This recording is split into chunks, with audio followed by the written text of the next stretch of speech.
सभी विद्यार्थियों को मेरा नमस्कार। मैं हिंदी अध्यापक जसबीर कुमार। जैसा कि आप सभी जानते हैं कि हमारा जो प्रथम अध्याय है गद्य खंड का वो कंप्लीट हो चुका है, संपूर्ण हो चुका है। तो जो हमारा काव्य खंड का था शब्द और साखियाँ, उसके प्रश्नों के उत्तर रहते थे, तो इस वीडियो में आज हम वो करेंगे। तो सबसे पहले देखिए प्रश्न है, मानसरोवर से कवि का क्या आशय, क्या तात्पर्य है, क्या अभिप्राय है। तो मानसरोवर से कवि का आशय मन रूपी तालाब से है। मानसरोवर से कवि का आशय मन रूपी तालाब से है, जिसमें ज्ञान प्राप्ति के पश्चात जीवात्मा रूपी हंस क्रीड़ा करता है, अर्थात जीवात्मा मोक्ष रूपी मोती चुगती है, जो मनुष्य की आत्मा।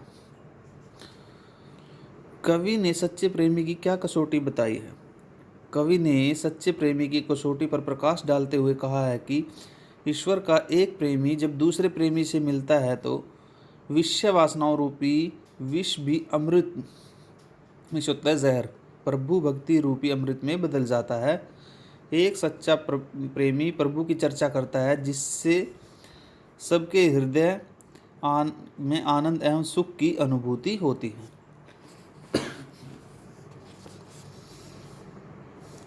तीसरे दोहे में कवि ने किस प्रकार के ज्ञान को महत्व दिया है। तीसरे दोहे में कवि ने हस्ती रूपी ज्ञान को महत्व दिया है, जो सहज एवं स्वाभाविक रूप में ही प्राप्त हो सकता है। ऐसे ज्ञान से ही ईश्वर की प्राप्ति संभव है। इस संसार में सच्चा संत कौन कहलाता है।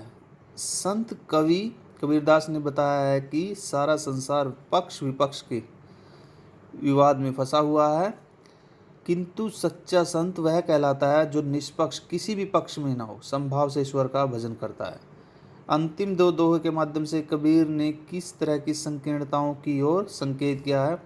अंतिम दो दोहों में कबीरदास ने हिंदू और मुसलमानों की सांप्रदायिकता, अर्थात हमारा राम श्रेष्ठ है, हमारा खुदा श्रेष्ठ है, की ओर संकीर्णता पर प्रकाश डाला है। अंतिम दोहे में कबीरदास ने ऊंचे कुल में जन्म लेने पर, गुणहीन होने पर भी अपने आप को समाज में ऊंचा या श्रेष्ठ समझने की संकीर्णता को अभिव्यक्त किया है। व्यक्ति ऊंचे कुल में उत्पन्न होने से नहीं, अपितु अच्छे कर्म करने से ही बड़ा होता है। किसी भी व्यक्ति की पहचान उसके कुल से होती है या उसके कर्मों से। तर्क सहित उत्तर दीजिए। कबीरदास ने अपनी साखी में बताया है कि किसी व्यक्ति की पहचान उसके कुल से नहीं, अपितु उसके कर्मों से होती है। यदि एक व्यक्ति उच्च कुल में पैदा होकर नीच गलत कर्म करता है तो उसे नीच ही समझा जाता है और उसकी पहचान बुरे या नीच व्यक्ति के रूप में ही होती है। इसके विपरीत छोटे कुल में उत्पन्न व्यक्ति यदि सत्कर्म, अच्छे कर्म या महान कर्म करता है तो उसे उच्च समझा जाता है, अर्थात उसकी पहचान उसके कुल से नहीं अपितु उसके कर्मों से होती है। संत कवि रैदास इसके उदाहरण हैं। तो प्रश्न नंबर 7, काव्य सौंदर्य स्पष्ट कीजिए। हस्ती चढ़िए ज्ञान को सहज दुलीचा डारी, स्वान रूप संसार है भूखन दे जक मारी। तो हम क्या करना है, इसका काव्य सौंदर्य है। देखिए प्रस्तुत दोहे में कवि ने ज्ञान के महत्व को स्पष्ट किया है। दूसरा है भाषा सरल सहज एवं भावानुकूल है। दोहा छंद है, स्वर मैत्री के कारण भाषा में लय का समावेश है। संपूर्ण दोहे में रूपक अलंकार है। तो ये जो साखियों के प्रश्न उत्तर थे, इसी के अंदर था शब्द। तो शब्द के हैं, थोड़े से शब्द के हैं, इसको भी कर लेते हैं। मनुष्य ईश्वर को कहाँ कहाँ ढूंढता फिरता है। कवि के अनुसार मनुष्य ईश्वर को देवालय मंदिर, मस्जिद, काबा, कैलाश पर्वत, क्रिया कर्म, योग और वैराग्य में ढूंढता फिरता है। कबीर ने ईश्वर प्राप्ति के लिए किन प्रचलित विश्वासों का खंडन किया है। कबीर ने ईश्वर प्राप्ति के अनेक प्रचलित विश्वासों का खंडन किया है। उनके अनुसार ईश्वर मंदिर मस्जिदों में प्राप्त नहीं हो सकता, वह काबा और कैलाश जैसे तीर्थ स्थानों पर भी नहीं है। यहाँ तक कि योग साधना, संन्यास या वैराग्य से भी उसे प्राप्त नहीं किया जा सकता। वह कर्म कांडों के द्वारा भी प्राप्त नहीं हो सकता। ये सब दिखावे हैं, उनमें ईश्वर को ढूंढना व्यर्थ है। कबीर ने ईश्वर को सब श्वासों के श्वास में क्यों कहा है।